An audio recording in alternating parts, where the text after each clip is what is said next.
Hello and good morning. You're looking at a live view of StarShip, the world's most powerful launch vehicle and by far the biggest flying object ever made.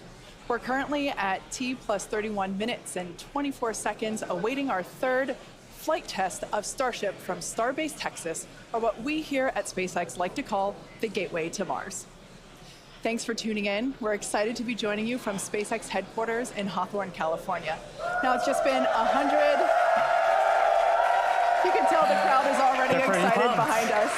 Now it's only been 117 days since our last StarShip test. And for those of you following along, you'll know there's nothing more exciting, as you can hear, than to watch a developmental flight test. That's absolutely right. Flight test days guarantee the maximum level of excitement, as you can hear behind us. And if it all goes well, StarShip will lift off just about 30 minutes from now.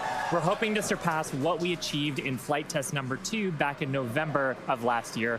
But regardless of today's outcome, the goal is to collect as much data as possible, and that'll help us get one step closer to a fully operational StarShip. Now, StarShip, which you see on your screen, is the latest and largest vehicle developed to date by SpaceX and in the world ever. Compared to Saturn V, the rocket that first took astronauts to the moon, StarShip has more than twice the thrust, and with some upgrades that are planned for the future, it'll have 3 times the thrust. StarShip will allow us to fly the heaviest payloads ever flown, land humans on the moon again after more than a half-century, and ultimately fly humans further into space than ever before, even to Mars. But the most important thing about StarShip is that it's designed to be a fully, rapidly reusable, reliable rocket, or what we like to call the 4 Rs, and we'll talk more about those later in the webcast. But before we dive into the details of today's test, let's recap the achievements of our last integrated flight test, Flight 2. All 33 Raptor engines on the Super Heavy booster started up successfully and, for the first time, completed a full duration burn during ascent. As you can see here, we saw amazing views of each Raptor engine burning during that ascent, which is something awesome because we don't get to see that with Falcon and its Merlin engines. Now, next, StarShip executed a successful hot stage separation, powering down all but 3 of Super Heavy's Raptor engines and successfully igniting the 6 second stage Raptor engines before the vehicle separated. This is the first time this technique has been done successfully with a vehicle of this size and scale. Following separation, the Super Heavy booster successfully performed its flip maneuver and initiated the boostback burn. However, about 30 seconds into that burn, it experienced a rapid unscheduled disassembly, or RUD. That's SpaceX speak for an exciting end to the booster's journey. The likely cause was determined to be filter blockage, where liquid oxygen is supplied to the engines. So we've upgraded hardware inside the oxygen tank to improve filtration capabilities in our boosters, including the one that's out on the pad today. Vehicle breakup occurred more than 3.5 minutes into the flight, about 90 kilometers over the Gulf of Mexico, so well away from people. Now, on StarShip, the 6 second stage Raptor engines all started successfully at separation, and everything was going normally in the ship's climb to space until about 7 minutes into the flight, when we began a planned vent of excess liquid oxygen propellant. To simulate the mass of a payload and get future-focused data, the ship was loaded with extra propellant that we needed to get rid of or vent before re-entry. Once we started venting, though, a leak developed that caused fires, which eventually cut the connection between the flight computers on the ship, and that caused the 6 Raptor engines to shut down before we had finished the full burn. That was detected as a mission rule violation by the autonomous flight safety system, which triggered the flight termination system and led to vehicle breakup. StarShip's second flight test nearly completed its full duration burn. It ended at an altitude of about 150 kilometers and a velocity of 24,000 kilometers per hour, officially making it the first Starship to reach outer space. Like the booster, we've made upgrades to StarShip's upper stage based on Flight 2 learning, such as improved leak reduction, fire protection, and changing the operations to increase reliability. Now, back at the launch site, the new water-cooled flame deflector and other pad upgrades performed as expected, so the pad required minimal post-launch rework. And that's a big reason why we are ready to fly again today. The ground support systems are designed for rapid turnaround of the launch pad between flights, and the improvements we've made ahead of Flight 3 are getting us closer to that goal. And that brings us to today's test. The test profile and the burn timeline are very similar to test number 2, with one major difference. The ship will attempt to splash down in the Indian Ocean rather than the Pacific. This puts us on a steeper trajectory than past flights and lets us test capabilities that we'll need for the future, like lighting a Raptor in space while maximizing public safety. So let's take a closer look at the flight test profile. Now, about 26 minutes from now, Super Heavy will ignite its 33 Raptor engines and lift off from Starbase. About 3 minutes into the flight, Super Heavy's booster will separate from the ship in SpaceX's second ever attempt at a hot stage separation. That means it'll light its engines while still attached to a partially lit booster. The ship's engines will then remain lit for about 6 minutes during the ascent before entering a coast phase. Next, the booster will perform a flip maneuver and execute a boostback burn, which, if you recall, is where Flight 2 Super Heavy experienced a rapid unscheduled disassembly. We're hoping hardware upgrades made for this flight will get the booster closer to executing a landing burn in the Gulf of Mexico. In the meantime, StarShip will coast for about 30 minutes at altitudes between 150 and 235 kilometers, and the ship will attempt to fire a single Raptor engine for our first ever relight of a Raptor engine in space. And from there, the ship will head toward its destination, splashdown location in the Indian Ocean. Again, if we get past a successful stage separation and a full ascent burn with the upper stage, it will be at an added altitude and trajectory below orbital, meaning Starship won't have to fire its Raptor engines for a deorbit burn, and it will naturally come back into the atmosphere no matter what. Now, meanwhile, the Super Heavy is going to attempt a landing burn before splashing down into the Gulf. And while we are going to practice a landing, we aren't planning to recover any of the hardware from Super Heavy or the ship on this flight. Now, with the exception of Falcon, this is no different from what happens with most rockets flying today that are expended or fall into the ocean after they complete their mission. Eventually, though, we will land and recover Starship boosters and ships, just as we do with Falcon 9 and Heavy boosters, where we've recovered 283 to date. Starship's rapid reusability is key as we begin missions to the moon and beyond. Even though recovery is not planned, the telemetry and data we receive all the way to the end is what we're looking for, particularly with regard to the ship's temperatures during reentry and how the heat shield will perform. The data that we gather today, of course, will help us continue to build a rapidly reusable Starship for the future. Now, much like our first 2 flight tests, today also still just a test. Our goal is to gather data to continue iterating and ultimately improve Starship. That's exactly right. The primary goal for Flight 1 was to clear the pad, and we did that and got a lot of great data that helped us improve the vehicle and the pad infrastructure that you see today. The primary goal of Flight 2 was to get all the way to stage separation, which we did, and even got a little extra. For Flight 3, we've added some ambitious tests highlighted by an attempt to transfer several tons of propellant between the tanks inside Starship itself, as well as the first ever relight of a Raptor engine in space and the opening and closing of Starship's payload door. When Starship takes astronauts to the lunar surface as part of NASA's Artemis program, it will be refilled in space by a Starship tanker spacecraft before boosting itself into a lunar orbit, like you see here. Transferring a large amount of cryogenic liquid in space has never been done by anyone, ever.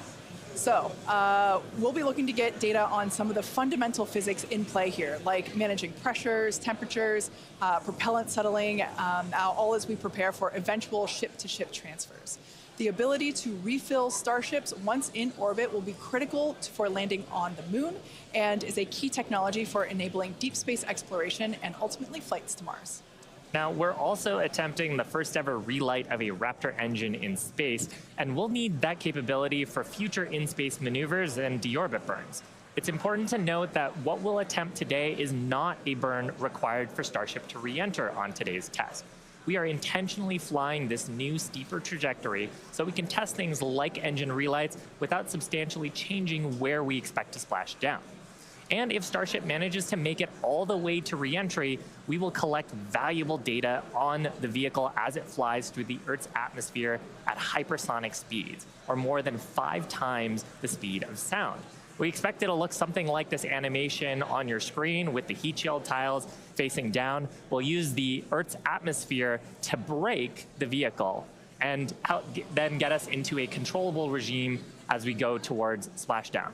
Now, we did validate Starship's ability to fly and land at subsonic speeds during our suborbital flights several years ago. And gathering data on the aspects like heating and vehicle control while we're traveling way faster will become critical to eventually bringing Starships back from space for rapid reuse. We'll also attempt to open and close Starship's payload door for the very first time, a capability that we'll need when Starship starts flying our next generation Starlink satellites. And there you can see an animation of what that will look like as the satellites are deployed one by one through a slot near the top of the spacecraft. So at this point in time, we are approaching T-minus 21 minutes until liftoff. Let's check in with Dan for a countdown update. Hey, thanks, Kate. Hey, everybody. I'm Dan Hewitt. Good morning. Welcome to Starbase. I'm coming to you from the Raptor's Nest, where I'm here with some of our flight controllers, also our Pad Red team. We're just behind the Mega Bay. Those are super heavy boosters right behind me, getting ready for the next 4 flights after this one. So we're looking to launch a lot this year. Countdown has been pretty clean so far. We're not tracking any issues that are gating us on the hardware side and the vehicle side from that on-time liftoff at 8:25 a.m. Central Time. That's our T0 right now. We primarily shifted later as we were just working to clear the range. The other big watch item today is going to be the winds. The winds have started to pick up. We're still looking to be below our limits, but there could be a hold at T-minus 40 seconds just to make sure that the winds are acceptable before we go. We are actively loading propellant on board the vehicle. You can see by the frost line starting to build up. Looks like we're about 80% on the ship main tanks right now and a little over 60% on the booster.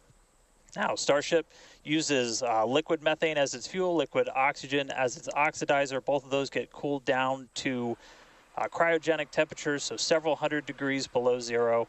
And if you followed along with our previous 2 flight tests, the prop load timeline today looks a little bit different. Those first flight tests, it took us about 90 minutes to load all of the prop on board. But since the second flight, we made some pretty significant upgrades to make that time shorter. We added some additional fuel and LOX pumps just to increase our capacity. We expanded the number of heat exchangers and installed a dedicated fill drain line for each stage. But they were sharing one before, now they each have their own. That's just that main pathway to get the propellant to the vehicle. We're aiming for about 51 minutes for today's operation to fully load prop. We did that successfully on our wet dress rehearsal that we did recently. Eventually, though, we're trying to get that time down to about 40 minutes. Just for some context, that's about 5 minutes longer than we take on Falcon 9, but we're doing it with 10 times the amount of propellant. Now, the propellant load on ship started at about T-minus 53 minutes, booster right around T-minus 42 minutes. We are about to pause loading on the main tanks of ship, switch over to the header tanks, and then switch back to close out the main tanks. We're expecting all of the prop to be on ship at about T-minus 3 minutes 30 seconds, and then booster prop load ends at T-minus 2 minutes and 50 seconds. Now, our final countdown and startup sequence is going to be the same as Flight 2. We already tested this on this booster when we did its static fire. Looking back for Flight 1, we lit those Raptor engines on the booster and lifted off about 6 seconds later. Flight 2, we reduced that time by almost 2 seconds. That just helps reduce the stress on the ground systems, improve the efficiency of the rocket. But right now, we're just about to pass 18 minutes away from launch. Winds, again, they're still looking a little bit marginal, so we'll keep an eye on those. We're not working any other technical issues, and the range is expected to be green. If we can't make our test today, we have backup launch opportunities in the coming days. Could be 24 to 48 hours, all just depends on how far we get into the count. So check back in with everybody in just a little bit. For now, though, I'm going to send it back to Kate and Shiva out at Hawthorne. Thanks, Dan. The countdown is continuing to progress, so let's take a closer look at the world's most powerful launch vehicle ever developed. Starship is comprised of 2 elements, the ship, which has 6 Raptor engines, and the Super Heavy booster, which has 33 Raptor engines. Starship is capable of about twice the thrust of the Saturn V rocket, and with future engine upgrades, it will actually be 3 times more powerful. Now, with those future improvements, that'll allow Starship to carry somewhere between 150 and 250 metric tons to orbit, depending on the configuration. For reference, Falcon 9's heaviest payload to date is just over 17 metric tons. So at Starship, we're talking about an order of magnitude greater in terms of payload capability to orbit. And that matters because the amount of mass we're able to launch per rocket is critical to creating a self-sustaining city on Mars. In terms of size, the Super Heavy booster alone stands about 71 meters or 233 feet tall and is about the same height as a fully integrated Falcon 9. The ship stands about 50 meters or 160 feet tall. Stacked together, the booster and the ship are by far taller than the Statue of Liberty, which stands at 305 feet tall with its base. Stacked together, Starship is 396 feet, so quite a bit taller there. Now, Starship's first stage has a diameter that's about 2.5 times that of Falcon 9, and we've got those 33 much larger Raptor engines, this great view of the launch mount looking up at those engines, and we need them to power through the Earth's atmosphere and gravity to deliver those massive cargo and payloads up to space. Moving up the rocket, Starship is designed for vertical takeoff and landing on any hard surface, and that's as opposed to taking off and landing on a runway as aircraft do. And that's important because there are no runways on the Moon and Mars where we're going. The ship, which we're looking at now, features 6 Raptor engines. 3 of them are sea-level engines, 3 of them are vacuum engines. That means that those vacuum engines are optimized with a larger engine nozzle to operate in the vacuum of space and get us higher performance.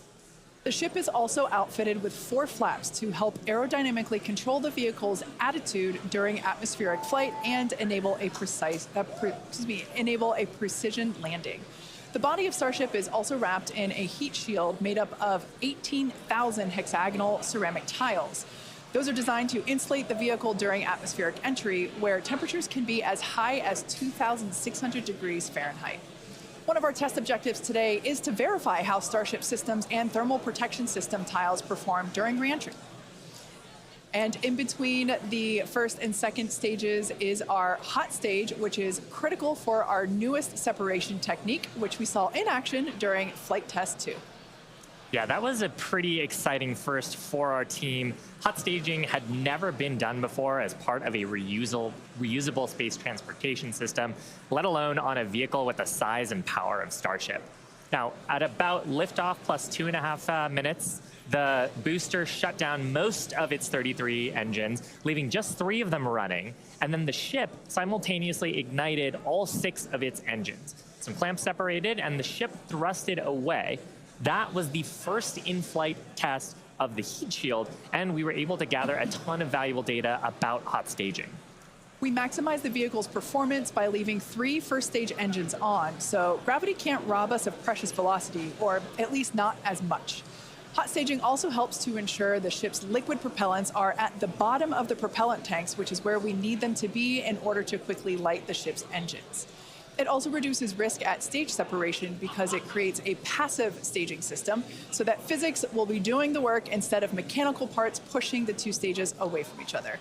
Ultimately, hot staging could increase Starship's payload to orbit capacity by 10%, which directly translates to more payload and more people to the Moon and Mars. Now, the first stop will be the Moon, and the SpaceX team has been hard at work proving out all of the systems necessary to make that possible. Critical systems for propulsion, life support, and even the elevator that you see here, which will take crew and cargo from the Starship hatches down to the lunar surface, are currently in development. And the data that we gather from each test flight helps inform their design. Here we've got a photo of some of the mock-up suits that are used to demonstrate the range of mobility that astronauts will be expected to have. And we were using these to do human factors demonstrations and figure out the layout of the elevator. So all awesome development work for a future Moon mission. Super cool. Now, SpaceX will perform 1 uncrewed demonstration flight before NASA's Artemis 3 mission, which will be the first human surface expedition since 1972. After those first expeditions, we'll be ready to fly more people along with everything it takes to build a moon base. There's so much to look forward to. It's incredible that humans are finally going back to the Moon. You couldn't have said it better, Kate. And the Moon is just the proving ground. It's just the start. When the time comes to make the leap to Mars, everything ramps up by orders of magnitude. The logistics of supporting an entire city on Mars are daunting and will require millions of pounds of cargo flown from Earth and spread out over thousands of launches. And today's flight test is one more step toward that ultimate goal. We're currently at T minus 11 minutes, 47 seconds. Let's check in with Dan once again for a countdown update. Hey, Kate. Still good news from down here at Starbase. We're not tracking any technical issues that are going to block us to a launch. Our T0 time still holding to 8:25 a.m. Central, so just about 11 and a half minutes from now. The real thing we're going to keep an eye on is the winds once we get there. We do have that potential hold at T minus 40 seconds where we can hang out and either let winds die down, make sure we're in the right structural limits, everything like that. So don't be surprised if we do a hold at T minus 40. We've done those on previous flights, but we are not tracking any technical issues. The range is going to be green for launch, so all that really great news. We're still loading propellant on the vehicle, on the ship.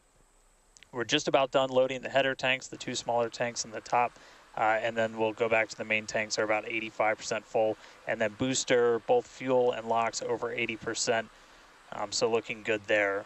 The launch pad itself is getting ready for liftoff. We commanded the booster hold downs open already about 20 minutes ago or so. And then that just means that once that rocket has sufficient thrust to overcome its weight, your thrust to weight ratio goes over 1, it's going to lift off. We don't have a command to actually release the hold downs once it starts up. Just also a reminder, actual liftoff happens a few seconds after you see those engines ignite. So you'll see fire and then a few seconds before Starship really starts to take to the skies. Our range team just going to keep on making sure land, sea, air are all clear as we really count down. But that's the latest. We're just coming up on 10 minutes before launch. Everything looking good for Starship's third test flight. It's also back to you guys in Hawthorne. Great, thanks, Dan. Now, if you've been following SpaceX over the years, you've no doubt heard us talk about our goal of full and rapid reusability. Nearly all of the Falcon boosters flown last year and this year have been reused, or as we like to say, flight proven. We've landed Falcon 9 and Falcon Heavy boosters 283 times since first doing so in 2015. And with Starship, our mission is to take reusability even further by reflying both stages with little downtime between flights. And we plan to fly as often as possible. As we mentioned earlier, rapid and complete reusability is critical to enabling routine spaceflight. The team at Starbase has been hard at work developing and manufacturing the hardware that will ultimately take humans back and forth to the moon and Mars. Now, even though we are not recovering Starship today, test flights like these provide the critical data that we need through every phase of flight. And that data informs future missions and gets us to that future where Starships are being recovered and rapidly reflown. Our teams are also working on the ground systems that will support rapid reusability. When we start recovering Starship boosters, we'll want them to return to the launch site for a quicker turnaround, as you can see here depicted in this animation on your screen. This is when the tower reveals its dual purpose. After launch, the arms or the chopsticks on the tower will help guide the booster into position to ensure a soft landing. Now, if you're thinking that this sounds hard or even impossible to do, well, that's the inspiration for naming them chopsticks. Some of you might recall a little film called The Karate Kid, where Mr. Miyagi famously taught the main character, Daniel, that if he could catch a fly with chopsticks, he could accomplish anything. Now, today we do have 4 ships and 4 Super Heavy boosters built, with more coming off the production line as our Star Factory continues to grow. These vehicles are slated for future flight tests just like today's, and in fact, just this week we static fired our next ship that's planning to fly and expect to test the booster as soon as the launch mount is free from today's flight test. Now, as a reminder, today is still just a test. While we really hope to get our splashdown location in the Indian Ocean, but any data received will help us improve. It's the third of many future flight tests for Starship before it becomes fully operational. And that's the goal of flight tests. They teach us about the limits of our design and improve our understanding of the vehicle, and ultimately help us make Starship more reliable and rapidly reusable. So whatever the outcome and however far we get, we can promise excitement. And things look like they are moving fast at Starbase, and that's exactly how we like it. Yeah, Rapid exactly. Iteration is a key of SpaceX. Yeah, we've done it with all of our major innovative advancements, including Falcon, Dragon, and Starlink. We believe that if you're not failing, you're not learning and improving the design. Yeah, many of the innovations that we've developed have come from our failures, and they teach us how to avoid the perils of spaceflight. It's a tough business. But all of this testing, all of the iterative design allows us to make the design better and better to do some of the great accomplishments with reflight that we've had so far. Exactly. One of the examples that we love to talk about is the Dragon capsule, like the one located behind Shiva and I here on the mezzanine. Originally, it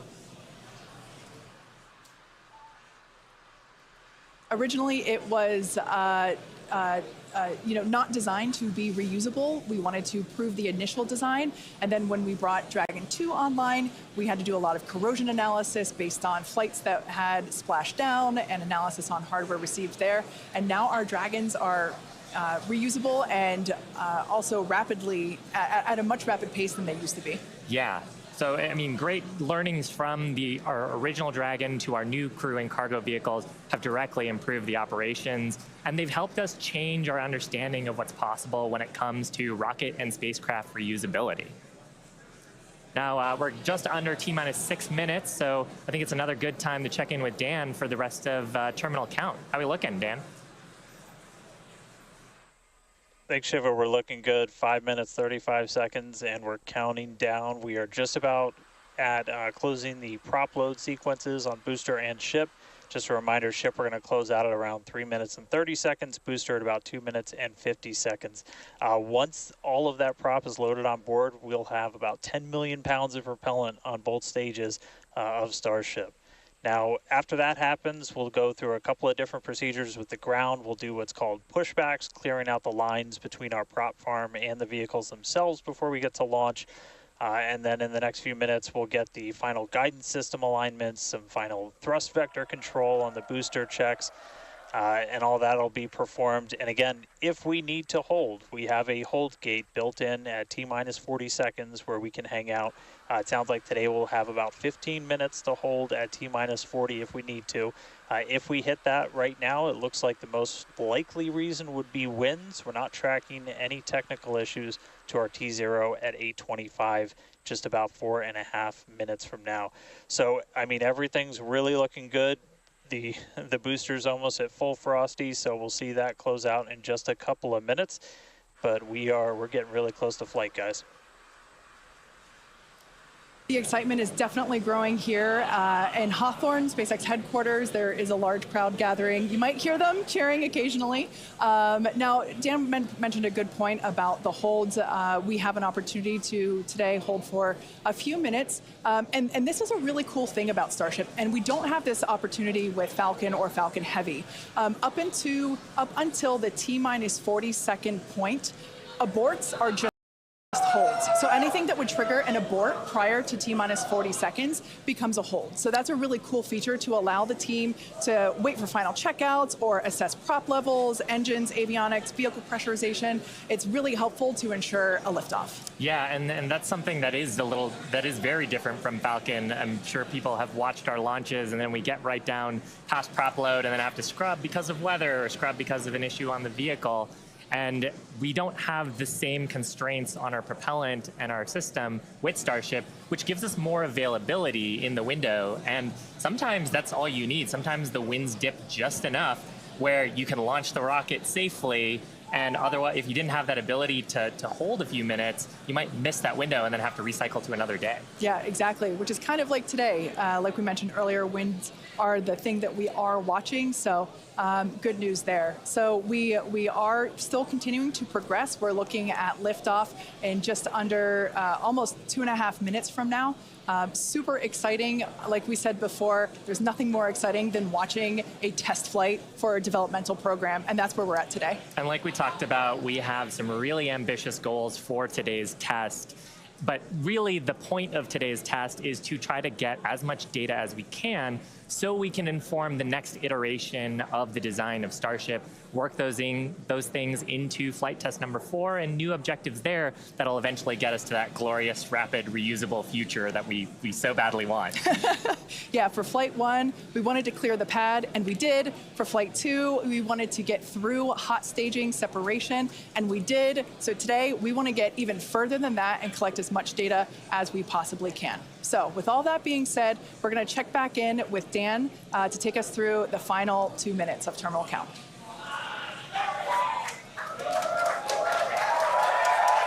All right, we are under 2 minutes away. We have closed out the prop load on the booster and on the ship.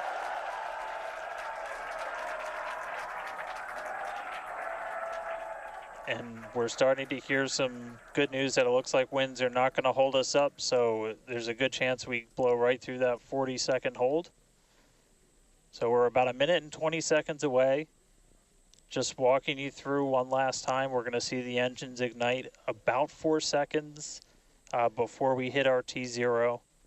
They're going to ignite in 3 different banks. You'll get 13 of the inners, 15 of the outers, and then the last 5 ignite just 2 minutes before T0.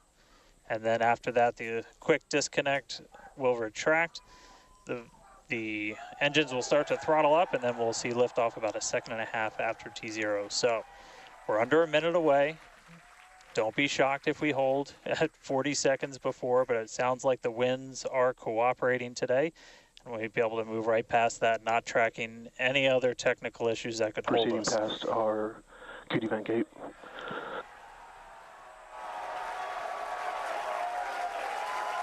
Through the QD vent gate, past the 40-second hold. Go for launch. Flight Director Ty Huntington telling the team we are go for launch. 20. So 20 seconds to go. Let's listen in.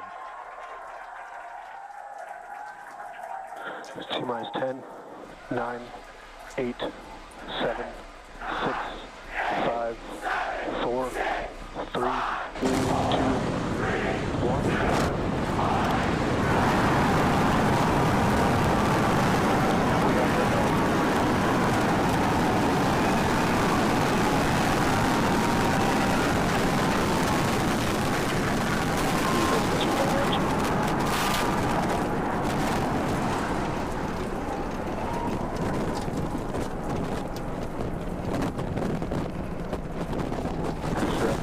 Nominal.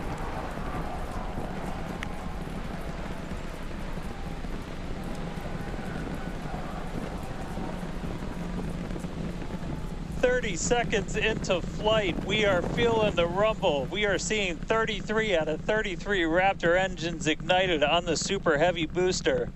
Booster and ship, avionics, power, and telemetry nominal. Acquisition of signal, Corpus Christi.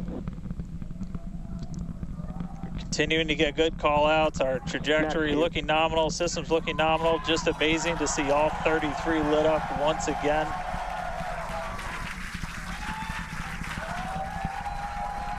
At this point, we've already passed through max Q, that maximum dynamic pressure, and passing supersonic, so we're now moving faster than the speed of sound. Getting those onboard views from the ship cameras.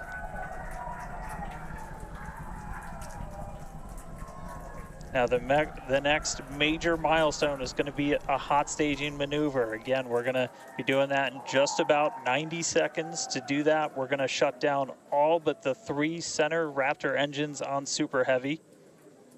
That'll be our MECO, our most engines cut off. And then the clamps holding the 2 stages together are going to release. Starship second stage will ignite its engines, the RVACs first, the sea levels right after that. The sea level engines will be splayed or just kind of pointed out at about a 15-degree angle. So if you look close and we get good tracking, you might be able to see those center right after. And so those 6 engines will push Starship off of the booster.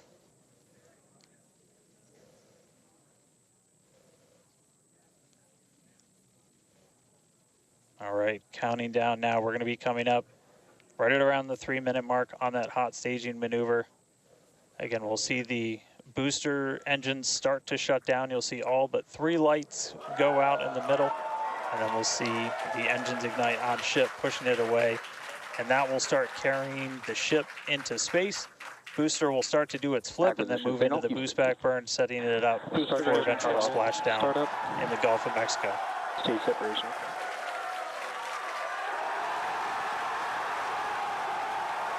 Boost back startup.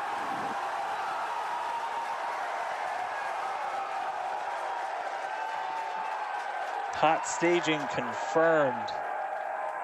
Boosters now making its way back, seeing 6 engines ignited on ship. Kate, we got a Starship on its way to space and a booster on the way back to the Gulf. Oh man, I need a moment to pick my jaw up from the floor because these views are just stunning. These are live views from Starship. First stage is currently performing the Ship avionics, power and telemetry nominal. Good there, news informing us that the second stage, or the ship, everything looking good, nominal there. First stage is currently performing the boost back burn, expecting that to last about 1 minute. That boost back burn, pressure is nominal. that boost back burn propels the booster back towards the coast, taking it to a landing in the waters of the Gulf of Mexico. We're only using the super heavy boosters, 13 center engines from here on out. As whenever they relight, you'll be able to see that in the left bottom corner. Those are the ones that can gimbal. In other words, they move and change direction in order to change the thrust to steer the first stage back to Earth.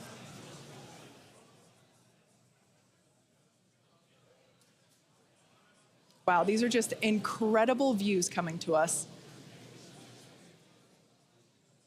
Everything is looking good for both the first stage on the left-hand side of your screen, or the super heavy booster, as well as on the right-hand side of your screen, that is Starship, or we also refer to that as the ship.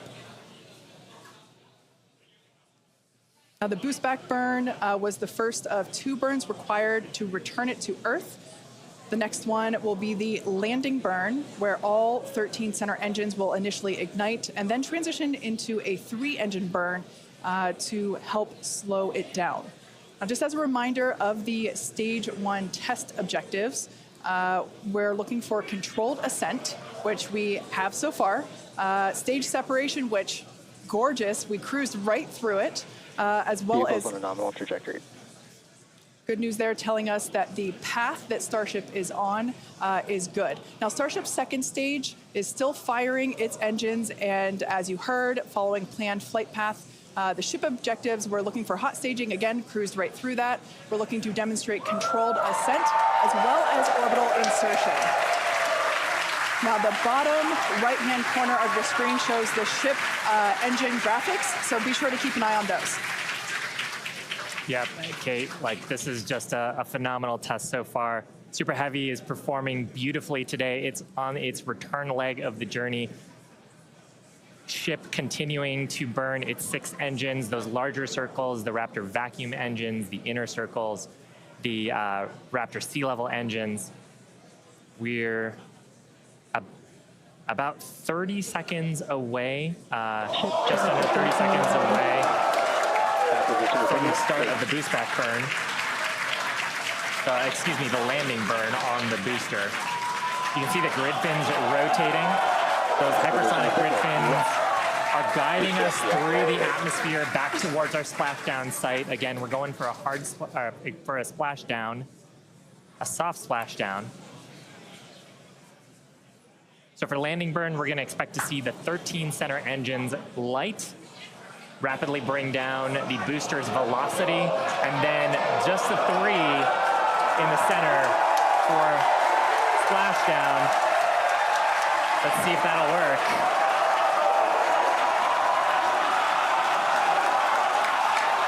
We're getting a few engines.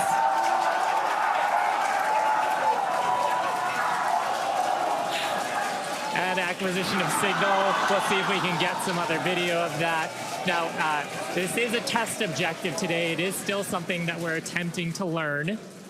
And to make it that far, to demonstrate the controlled re-entry up to that point is pretty darn good. Ship continuing to look nominal with its ascent burn. This burn lasting about 6 minutes total.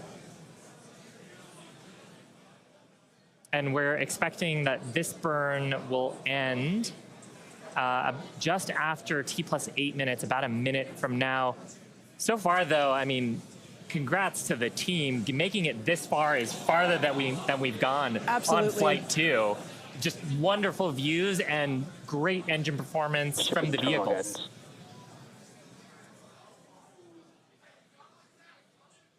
So far, we've hit controlled ascent. We're in the middle of that right now. We demonstrated the hot staging. Kate, as you said, cruised through that. We demonstrated controlled entry of the booster.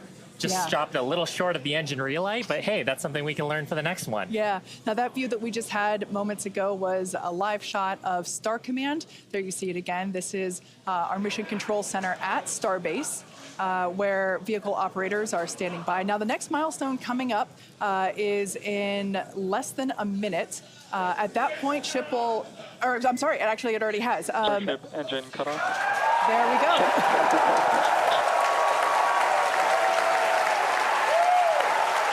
As you heard there by the call out and from the crowd behind us, Starship nominal orbit insertion. Starship's 6 Raptor engines have successfully shut down. We heard a call out for nominal orbital insertion, which is incredible. Look at these views, Dan.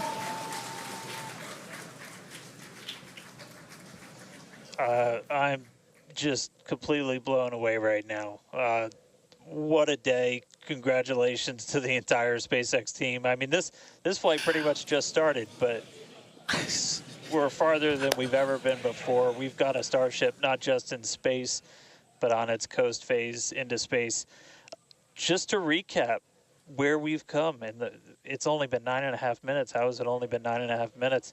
We lifted off right on time at 8:25 a.m. We didn't have to hold at our gate at all. We had 33 out of 33 Raptor engines open up and light and get us through a nominal ascent. Another successful hot stage. All 6 engines on the ship propelling us into orbit. We did see what looked like a nominal boostback burn. And then we did make it all the way to the landing burn this time. Didn't light all the engines that we expected, and we did lose the booster. We'll have to go through the data to figure out exactly what happened, obviously. So be on the lookout for information about that. But wow, a ship in space. We've got a bunch of, as we said, ambitious objectives ahead of us. Over the next couple of minutes and pretty much over the next hour, where we're going to really, we've got the ship in space. We're now going to take advantage of this and try and learn as much as possible about some of the other systems, including that first ever Raptor relight in space. So it's just going to be incredible. So all of that still to come. The mission just started, but wow, what a liftoff! What a hot stage! What an amazing sight to see Starship there in outer space. I can't believe we're seeing it in space. This is awesome. Wonderful. Now, we are going to be coasting for the next about 30 minutes or so. We'll be back around the T+40 minute mark. And that'll be Starship continuing to coast, hit those ambitious test objectives, and then continue on to re-entry. We're not totally sure what video that we'll get, since that normally comes to us as we overfly ground stations, and we don't have a ton of those along our trajectory. But as we have video, we'll be sure to bring that to you. Starlink may be able to bring us additional communication paths today that will allow us to talk to Starship through re-entry with no communications blackout period. It's a possibility, but either way, we will be live for all of today's milestones. And of course, when we do have views, signal, Puerto Rico. especially like the ones that we have now, which I just cannot get over. When we have views, we will be sure to bring those to you live. But no views or no views, we'll see you back here at T+40 minutes. Pez door is opening. And there we just heard call it that Pez door is opening, so that's great. First test. One of our test objectives today is to open and close that Pez door. That's where we will deploy Starlink satellites from in the future. So great news there that that test objective is already underway. So Come back here, stick around till T plus 40 minutes for coverage of Starship's deorbit burn demonstration, followed by its reentry and what is sure to be an exciting splashdown.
Expected loss of signal, Cape Canaveral.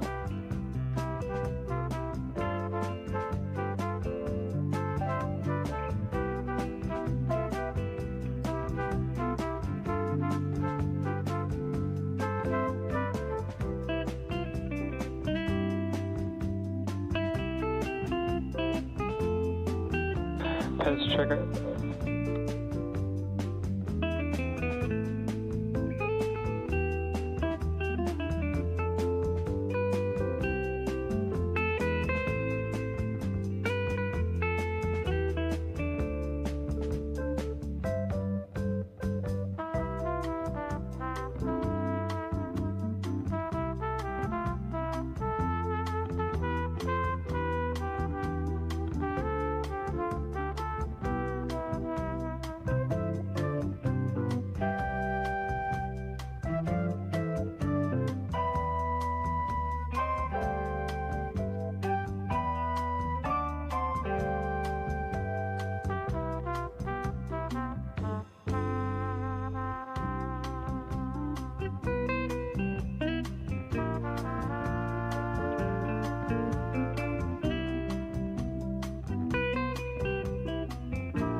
Expected loss of signal, Puerto Rico.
Acquisition of signal, Idris.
Starship's flight computer is in propellant transfer demo.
Starship flight computer is in the propellant transfer complete state.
Repairs checkout's complete. Door is closing.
Control has started.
Acquisition of signal, Artemis dock.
Welcome back to live coverage of our third Starship flight test, which lifted off from Starbase, Texas at 8:25 a.m. Central Time.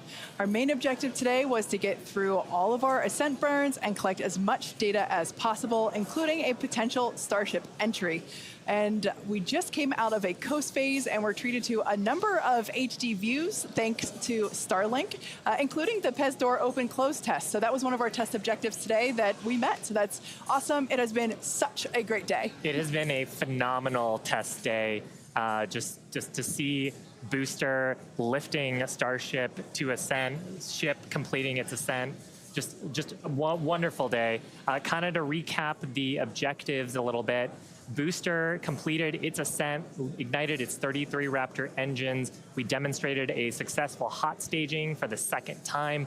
Booster completed the boostback burn, didn't quite accomplish the landing burn, and then had a hard splashdown in the Gulf. Meanwhile, ship completely successful after the hot staging. We had a good 6-engine burn of the Raptor vacuum engines and sea level engines. And then we've commanded a number of demonstrations, including the Starlink satellite deploy demo, so the payload door, as well as a prop transfer demonstration. We do still need to do some data review on those, so as we get that data back, we'll be sure to update you on social for how those tests went. We are coming up on our next major milestones, which is an in-space relight of our Raptor engine for the first time, followed by re-entry and then landing in the Indian Ocean. Incredible. Yeah, that's right, guys. We should be just about 40 seconds away, 40 or 50 seconds away if we do this relight demo. Do want to stress this is not a deorbit burn. In fact, it's actually going to function a little bit opposite of a deorbit burn. We're going to be raising our perigee with this burn, or the lowest point of our orbit. This is just to demonstrate that we can relight a Raptor engine on ship while it's gone through a coast, while it's in outer space, while it's in microgravity, all of the different complexities that come with lighting this engine again after it's already done an ascent burn, but you're now coasting through space. This is going to be really important anytime we want to do in-space maneuvers in the future, like eventual deorbit burns, any of our translunar injections that'll have Raptor engines firing back up. We may not do it. There is, all of the guidance is loaded into Starship's computer itself, so if it doesn't see the values that it needs to, we could just skip the burn. So we are waiting to find out if that's going to happen or not. If it doesn't, as we said in the beginning, we're on a pretty steep trajectory that we are coming home no matter what, regardless of doing a burn. This was done just so we can really, we're in a trajectory that's really not super susceptible to delta V changes in velocity. If we were to do a burn, we've got a pretty concise footprint in the Indian Ocean that we're going to be targeting for splashdown today. It does sound like we are skipping past the on-orbit relight demo this time. Again, we'll confirm all of this through our post-flight data review, but it did sound like we did pass through that burn. So now that's going to start setting us up for re-entry. Yeah, that's exactly right. So coming up next around T plus 49 minutes is Starship re-entry. Now, this is typically a portion of flight where we don't have communications with spacecraft because they're re-entering the Earth's atmosphere at or around orbital velocity, about 8 kilometers per second or roughly 5 miles per second. Super fast. Now, at those speeds, the spacecraft's interaction with the atmosphere results in friction and creates a plasma field around the vehicle. That blanket of plasma distorts communication frequencies, so we're basically left with a brief communications blackout. Now, we might get some telemetry back through a connection to the Tracking and Data Relay Satellite System, also known as TDRS. But if the plasma doesn't entirely block it, that connection will be at a very slow data rate and definitely too slow for any video. But that's why Starship and Starlink are a great partnership. Starship is so big that it will leave a wake or a hole in the plasma field as it flies through an atmosphere. You can think of a wake kind of like when you see a boat going through the ocean. It sort of leaves a trail behind it. There's some of those great views from Starlink giving us views of Starship's onboard videos. And so we're hoping that the Starlink on board will let us, just like we're seeing these videos now, see through that plasma field by maintaining a continuous communication lock with the satellites on orbit through the wake that Starship leaves behind. Now, this is only the second time that we're testing Starlink during re-entry. So even though we do have these great visuals now, don't be surprised if we manage to get some signal hiccups through. We're still learning about what that wake will actually look like in practice and whether we're able to get that live continuous high-speed data during re-entry. Yeah, that's right. And one of the really primary reasons we want to use Starlink is to just gather as much data as possible. It's been said the data is the payload on one of these flights. Where we're putting this flight hardware in a real flight environment, trying to learn about it as much as possible. Re-entry is going to be a really critical phase of flight.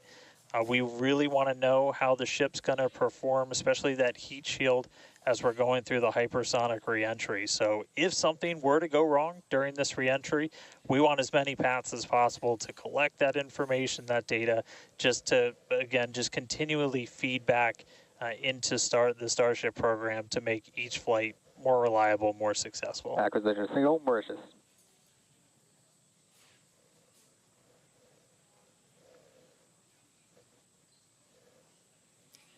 Now, if Starship manages to make it all the way through re-entry, we'll collect valuable data on Starship flying through the Earth's atmosphere at hypersonic speeds, meaning more than 5, or at this point, will be more than 5 times the speed of sound.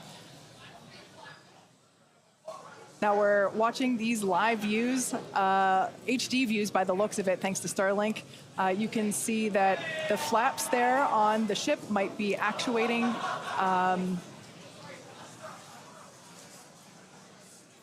Certainly some incredible visions of planet Earth behind Starship. Now, we've already validated Starship's ability to fly and land at subsonic speeds. You might recall those suborbital flights from a few years ago, and we can see those flaps there. So getting data on aspects like heating and control while traveling way faster than we did before is going to be critical to eventually bringing Starships back from space for rapid reuse. So I mentioned those flaps. That's one of the things that enables Starship to help control itself and survive the heat of reentry, which, like we said before, we're expecting that reentry to occur around T plus 49 minutes. So we're getting pretty close here. And what you're seeing here, it looks like the vehicle is sort of moving back and forth. Part of what you're also seeing is one of the cameras, this onboard view that we have, is on the end of a flap. Starship has front flaps and rear flaps in the vehicle. So we've got 4 of those. And, oh man, we can see the heating on those flaps as we're starting to re-enter the Earth's atmosphere. This is where the Earth's atmosphere is doing the work to slow us down. Now, like we said, this plasma field is, wow, what a view. We hope to maintain these views throughout. Starship is so big that we're hoping that the plasma field doesn't entirely blanket the entire vehicle. Right now, it is not. The Starlinks are Views brought to you by Starlink. Yeah, the Starlinks are still communicating and still capturing the data and the video that we see here. I mean, Shiva, this is just absolutely incredible views. We've never seen anything like this before. This is the biggest flying object ever in space. Absolutely, Kate. And it's important to note, with the ascent burn that we did was to get us to orbital velocities, even though we were on a nearly orbital trajectory. So the heating and the loads that Starship is going through right now are what it would be getting if it were recovering from an orbital mission. And just the fact that we have views through entry, this is incredible. Yeah. Again, this is the furthest and fastest that Starship has ever flown. And you can definitely tell by the crowd here in Hawthorne. The heat shield tiles doing their work. We talked about it earlier. Up to 2,600 degrees Fahrenheit that those heat shield tiles are dissipating as we are re-entering. Yeah, now this was one of the critical, or rather the key mission objectives that we were hoping to hit today. We have never, like I said before, this is the fastest and furthest that Starship has ever flown. So this is the first time that we're getting to collect this re-entry data and understand how these 18,000 hexagonal heat shield tiles are working together to protect the belly of Starship as it re-enters the Earth's atmosphere. Once again, the atmosphere is doing us a big favor here by... 80 kilometers altitude. The atmosphere is actually doing us a huge favor here by acting as a braking system for Starship as it re-enters the atmosphere. And that's part of the reason why the flaps are so important. We're using the body of Starship and the drag from the atmosphere to slow us down from orbital speed. But you want the vehicle to remain stable. You want those heat shield tiles pointed down so they can absorb the heat of the Earth's atmosphere. And so that's the purpose that they are serving during the hypersonic phase and then again during the subsonic phase. Absolutely. So like we said, these views are being provided by a couple Starlink terminals that are positioned on Starship itself. As that plasma builds, we're hoping that we can bring these views back to you, but you can see the telemetry there on the right-hand side of your screen. If you watch closely, you can see the speed decelerating. Again, that's the friction of the atmosphere resulting in this plasma field, or excuse me, the blanket that is potentially blocking the Starlink terminals right now. So we'll bring those views back to you if we get them. But right now, for those of you that have recently joined, Starship is currently re-entering Earth's atmosphere. This is super exciting because it's the furthest and fastest that Starship has ever flown. It's just absolutely incredible. Major test milestone, something we wanted to accomplish on Flight 2, getting to it today. So just awesome. Now, we actually have some heat shields here. So these are what's doing all the work on Starship right now. There are 18,000 hexagonal heat shields like these. So this one that I have is flat, like this is what would be positioned on the flaps of Starship, whereas Shiva has something a little different. Yeah, the one I have would be on the curved surfaces of Starship. I'll just put it in frame here. So we've got these attached at various points around the vehicle. Like you said, Kate, 18,000 of these tiles around, and they're doing the work to make sure that the structure of the vehicle doesn't carry all that thermal load, so we can recover the vehicles eventually and get to rapid reuse on them. They're really lightweight. They sound a little different than I would have expected them to, but they are ceramic.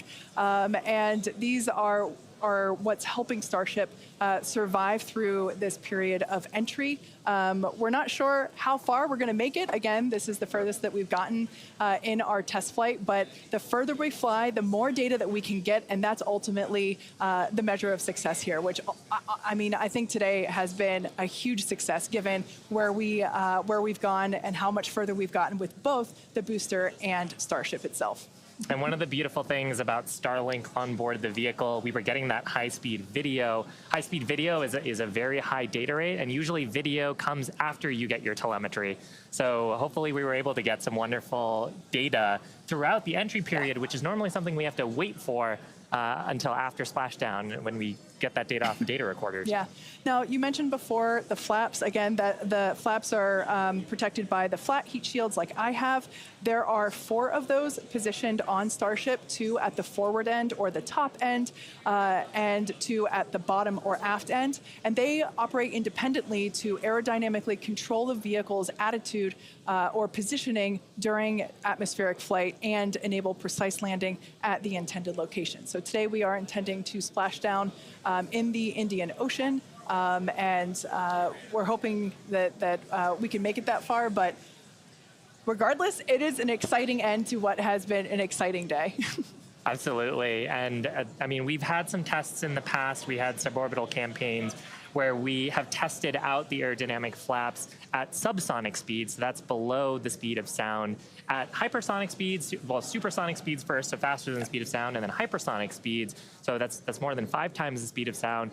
The equations of motion change, how the vehicle responds changes. So going through that control phase where we're going from faster than the speed of sound to below the speed of sound was one of the objectives today. Yeah. And that's actually a great point, because we are expecting that entry subsonic period to occur around T plus 1 hour and 3.5 minutes. So we're not there yet. We're about 10 minutes away from that point. So again, that is when Starship would be traveling slower than the speed of sound, thanks to the atmospheric braking system. And so right now we're still waiting to see if we're going to get data back from this ship. We might be in a bit of a blackout period right now. So still waiting to hear the status on it. But yeah, we got to the actual entry portion of today. We started into peak heating, which was just a really big milestone. Starship is pretty unique in the way that it re-enters, especially for something reusable. The closest parallel has been the space shuttle. When we're comparing Starship to like when we bring a Falcon 9 booster back, we're talking about 20 times the energy given the velocity that we're moving at, and all of that energy just gets converted into heat, and then we need to use those tiles to just help dissipate that heat. They're not ablative like you would see on something like Dragon, which uses an ablative in the capsule shape. So they are these tiles that are made to be reusable. So any data we're getting on the actual temperatures it was seeing during heating, all of that is just really hugely valuable. Where Starship is really unique is, and Kate and Shiv have talked about it a couple of times, is once we're through this kind of hypersonic section and we get down to the subsonic. And that's where we really learned a lot and proved that Starship's really just its basic shape could work. And we did that during the suborbital campaign. Again, if you compare it to the shuttle, which entered, it had the wings, it had a similar heat shield system, but it had wings, and then was almost flown like a glider once it re-entered and was down to those subsonic speeds. With Starship, we're not doing that. We're just coming straight down. We'll hit terminal velocity, which with Starship is around 200 miles an hour, and then we use a flip maneuver to ignite those engines, do a landing burn, and then touch down on the ground. So you don't need a runway. We're doing that, again, designed because when we go to the moon, when we go to Mars, there's not going to be a runway there for us, and so that propulsive landing is going to be really important. This is an animation of pretty much what we were just watching on actual Starship video, which is pretty incredible. But we go through peak heating. One of the benefits of today's trajectory, actually, we got closer to what the heating profile will be on just a normal mission when you compare it to our previous flights, which were headed out to Hawaii. So we go through peak heating, and then we hit subsonic, and then Starship splashes down in the ocean. Again, we're not doing a landing burn on this flight, and we're not expecting Starship to survive the impact. We're not going to be recovering any of the hardware. For now, though, we are just still waiting to see if we're going to get some signal back. We're currently at a loss of signal with Starship. Don't know for sure what its status is, and so we're just continuing to listen in. But it was pretty incredible seeing the flaps really do their thing to maneuver the vehicle as it's moving through hypersonic. One of the big trade-offs between something like Shuttle and Starship is wings can be pretty heavy. And so if we can really demonstrate that Starship's controllable through that hypersonic regime when you're coming through the atmosphere, 25 times the speed of sound, you can save a whole lot of weight by not having really big wings. So super valuable to get this data, super valuable to then figure out what we're going to do on our next test flights. Dan, you'd brought up a really interesting point too, that for on shuttle, you are gliding in, going back to a runway. On Starship, because we're landing vertically, we are basically coming down, and then we've seen this during the suborbital campaign. We're not going to see it today, but during the suborbital campaign, we did the flip maneuver and then light our engines for a landing burn. And that's also really important for some of our other terrestrial destinations, that we don't have as much of an atmosphere on Mars. There is pretty much no atmosphere. There's some great views from our previous test campaigns of a landing burn and the upright landing. But on the moon, there is no atmosphere. On Mars, the atmosphere is extremely thin, so you actually need some other sophisticated techniques that other landers have used to land there. And so this vertical landing technique is really important to landing on destinations like those, which is ultimately where we're trying to go. Yeah, absolutely. So we hope to demonstrate that landing in future missions. That wasn't one of our objectives for today. We wanted the ship to focus on opening and closing, the first demonstration of opening and closing the PEZ door, which is where we will deploy Starlink satellites from in the future, as well as gathering data on how the heat shield tiles performed during the entry period. And so far, all of that has gone really well. So overall, it's been pretty great, and it's great to see how those initial tests that we performed a couple years ago for those high altitude tests allow us to see what those will look like in the future. But this piece that we're doing today of, okay, if we are coming back from orbital velocity and we're going through that entry period, that is the missing piece, right? We already figured out how to land once the ship gets to a certain velocity or altitude, and it's really this piece that we were trying to figure out today. How do we get Starship to survive orbital velocity, atmospheric entry, and we hope to find out soon. Yeah, I mean, we talked about rapid iteration and how we do design. Part of our philosophy is testing early and often and trying to test in a way that is as flight-like as possible. But there's only so much you can do in a chamber where you're trying to simulate the atmosphere in a laboratory. So there's nothing quite like when the heat shield tile hits the atmosphere in flight to gather that wonderful data and prove out some of the analyses and probably teach us a bunch of things that we didn't quite get right. For sure.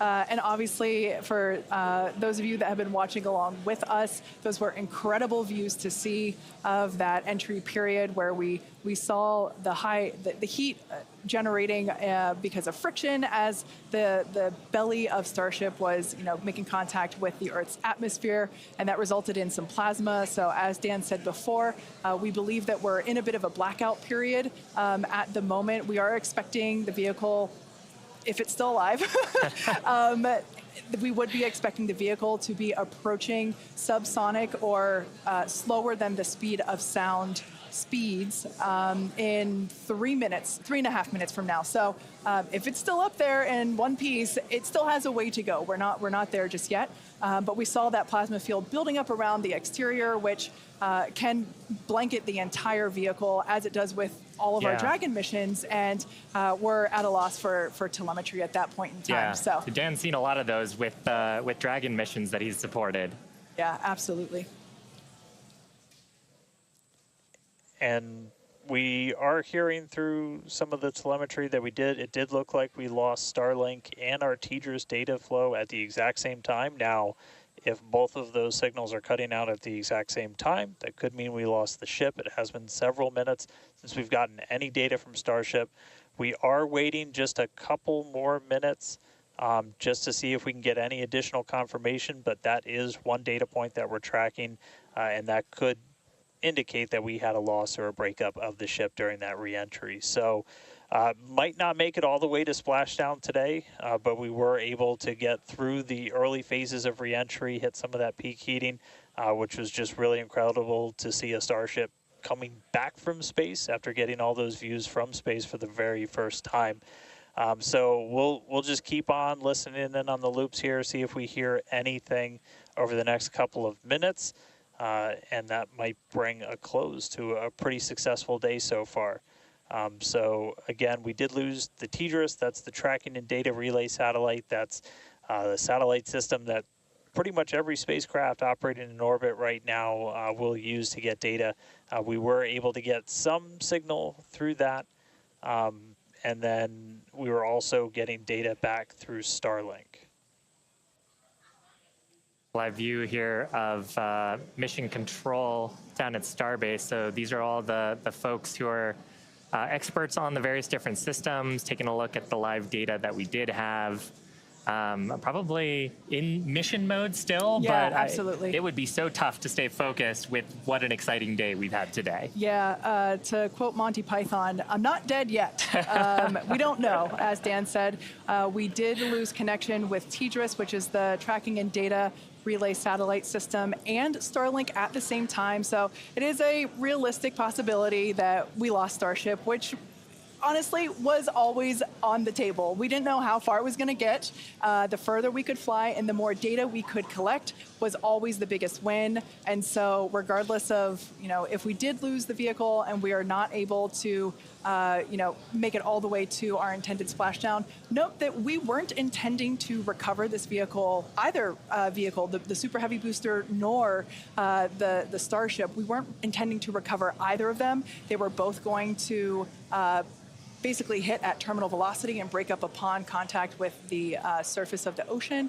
So we're standing by to hear whether or not we are going to be able to get telemetry readings back, but we are possibly anticipating news that we lost Starship due to basically a double blackout from TDRS and Starship data at the same time. But it's worth mentioning, this is the first time that we have come back at these speeds Absolutely. in any of the test flights that we've done so far with Starship. So we are trying to prove out that the heat shield works as intended, that the controllability at those hypersonic speeds works as intended.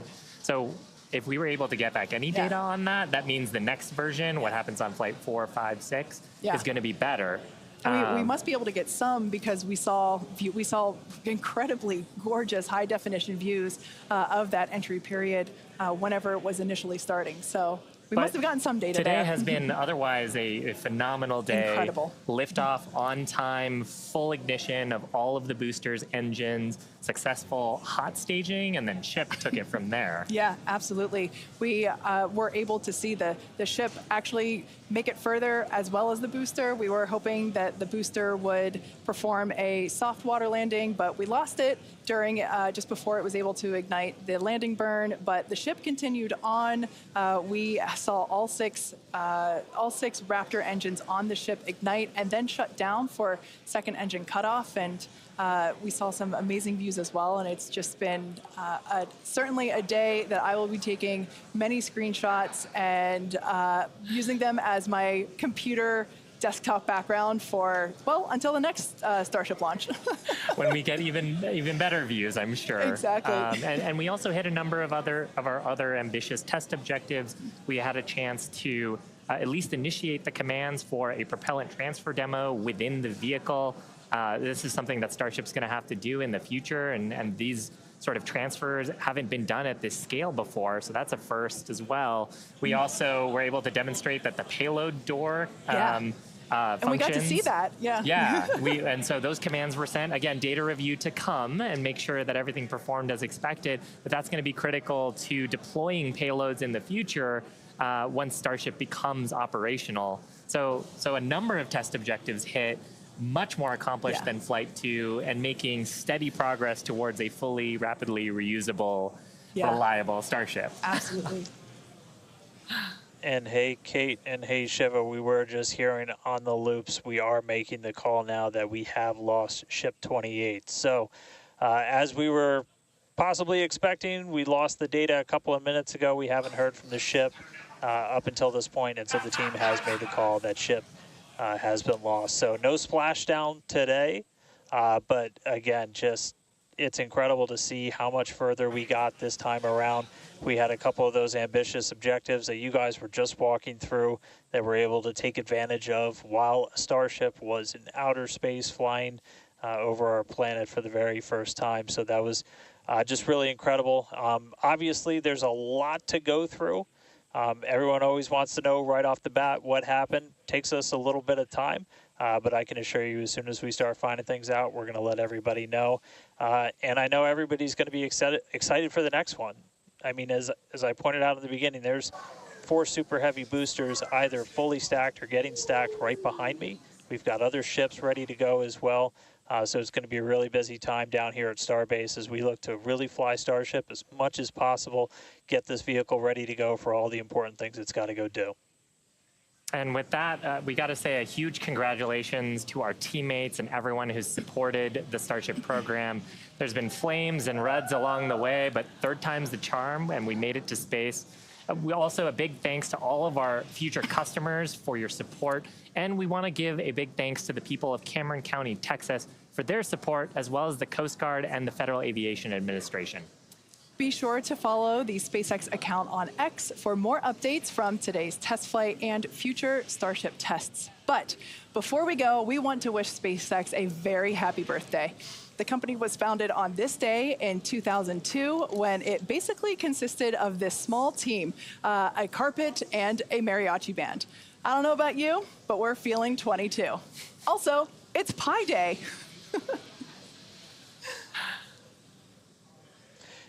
Yeah, but I mean, Pi Day is constant and never ending, so shouldn't every day be Pi Day from now on? I mean, that's a really good point, and I think after a test like today's, we all deserve some pie. Thanks for watching, and we'll see you next time.